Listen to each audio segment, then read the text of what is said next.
Tu es prêt pour avoir le choc de ta vie? Le fruit que tu appelles banane n'a rien à voir avec la réalité. La plupart des bananes sauvages ont de grosses graines et très peu de pulpe.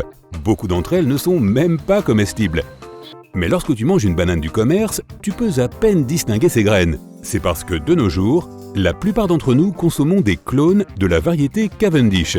Oui, il y a différentes espèces de bananes, c'est-à-dire plus de 1000. Ce type particulier a été choisi parce qu'il n'a pas de pépins. De plus, il se garde plus longtemps. Aucun magasin ne veut perdre de l'argent en essayant de vendre des aliments dont la durée de conservation est trop courte. Oh oui, et au fait, sache que les bananes sont techniquement des baies, tout comme les pastèques. C'est parce que leurs pépins sont à l'intérieur de la chair. C'est ce qui fait d'ailleurs que les fraises et les framboises ne sont pas de vraies baies. Par définition, ce sont des fruits puisque les graines sont à l'extérieur. Mais une orange a aussi ses pépins à l'intérieur comme une baie. C'est vrai, c'est encore un autre cas d'erreur sur la personne. Les oranges sont aussi une invention humaine, pas un produit de la nature. Elles ont été créées à partir d'un hybride de pomelo et de mandarine. Et si tu vois une orange verte, cela ne veut pas dire qu'elle est aigre et pas mûre. Non, elle a juste mis de la crème solaire.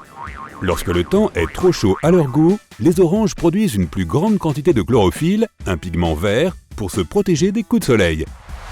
Mais si tu as une banane verte que tu veux faire jaunir plus vite, il suffit de la mettre dans un sac en plastique avec une pomme ou une tomate. Ces deux produits dégagent du gaz d'éthylène qui aide les autres fruits à mûrir.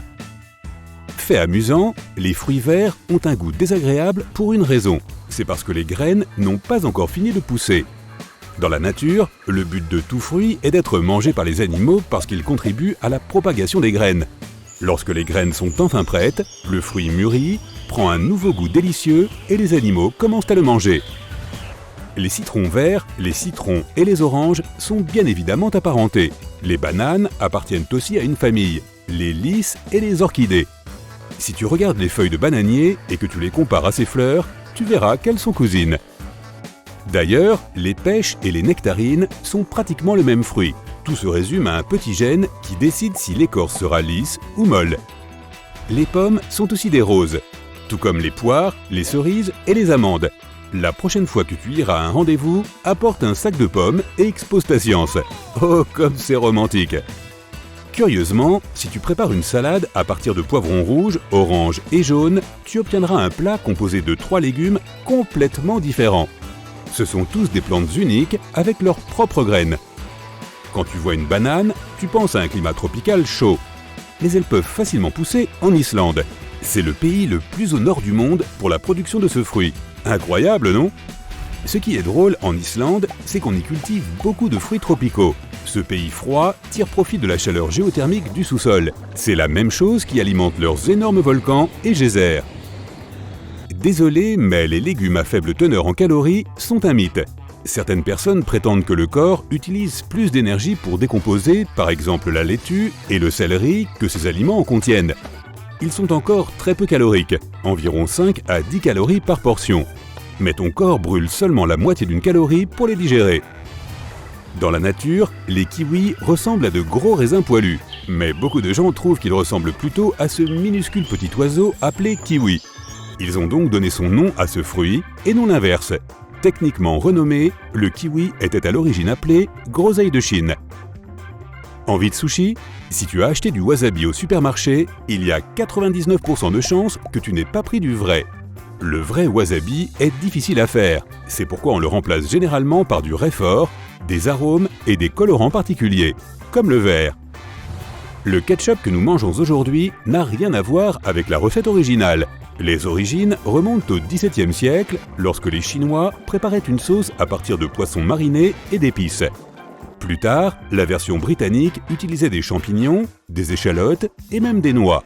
Au début, le mot ketchup était utilisé pour désigner toute sauce de couleur foncée.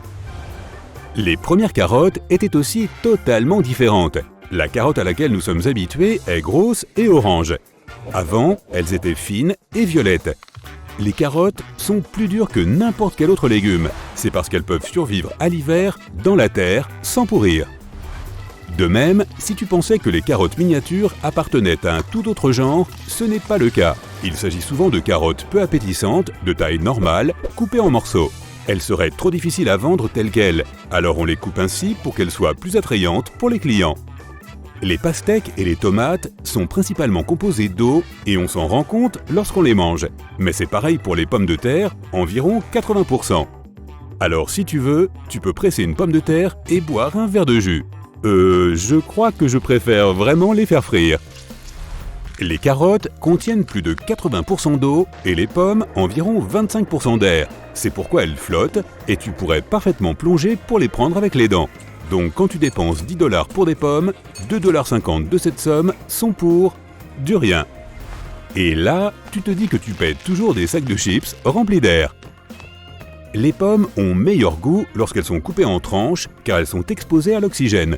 Celui-ci active une enzyme spéciale qui fait mûrir le fruit et le fait brunir. La même chose se produit lorsque tu cognes une pomme. L'oxygène pénètre à l'intérieur par de minuscules fissures et elle sera plus sucrée. Écoute ça, un scientifique allemand a découvert comment transformer du beurre de cacahuète en diamant. Ce genre de beurre contient beaucoup de carbone. Pour le transformer en diamant, il suffit de le soumettre à une pression extrêmement élevée. Oui, bonne chance avec ça. Si un jour tu commandes un Welsh Rarebit au Royaume-Uni, ne t'attends pas à manger un plat fait avec du lapin. Il s'agit en fait d'un pain croustillant avec une sauce au fromage versée dessus. Oui, c'est logique. Au fait, la sauce Worcestershire a été inventée par accident. 2 chimistes anglais ont essayé de faire une sauce de poisson indienne. Le mélange s'est avéré trop fort pour être comestible, alors ils l'ont entreposée dans la cave. Ils l'ont oubliée pendant quelques années et elle a fermenté pendant ce temps. Quand ils s'en sont souvenus, ils se sont dit « pourquoi ne pas essayer ?» Et ça avait bien meilleur goût. Et oui, ta sauce à steak préférée est encore faite avec du poisson de nos jours. Les nouilles instantanées que tu achètes quand ton budget est un peu serré étaient à l'origine un produit de luxe. L'idée principale était de créer quelque chose avec une longue durée de conservation. Après plusieurs tentatives infructueuses, l'inventeur a finalement réussi. Les nouilles devaient être cuites à la vapeur, séchées, frites et ensuite assaisonnées. Cette production compliquée les rendait beaucoup plus chères que les nouilles fraîches auxquelles tout le monde était habitué. Remontons maintenant dans le temps jusqu'aux années 1700. Comme le veut l'histoire, un homme nommé John Montagu adorait les jeux de cartes. Autrement dit, il ne prenait même pas le temps de faire une pause pour déjeuner. Il demandait simplement de la viande entre 2 tranches de pain. De cette façon, il pouvait manger tout en jouant et garder ses cartes propres et sans graisse. Montagu était le 4e comte de Sandwich, la ville en Angleterre, et on lui attribue donc l'invention des Hush Puppies. Ah non, tu as raison, le sandwich. Une autre légende gastronomique connue, on dit que les chips sont aussi le fruit du hasard. En 1853, un client dînait dans un restaurant où les frites étaient l'une de leurs spécialités.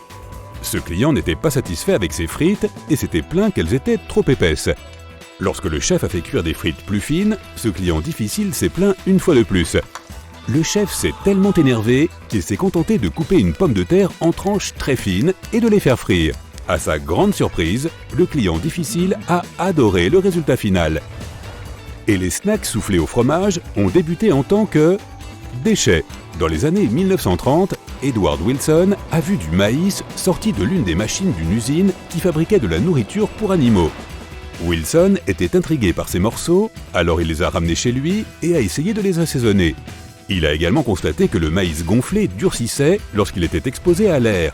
L'expérience a été un succès et elle est devenue un amuse-gueule de renommée mondiale. Il y a différentes histoires derrière l'invention des biscuits aux pépites de chocolat. L'une d'entre elles raconte qu'une dame a été à court de chocolat pâtissier et a décidé de le remplacer par du chocolat amer en petits morceaux. Elle pensait qu'il fondrait uniformément dans la pâte.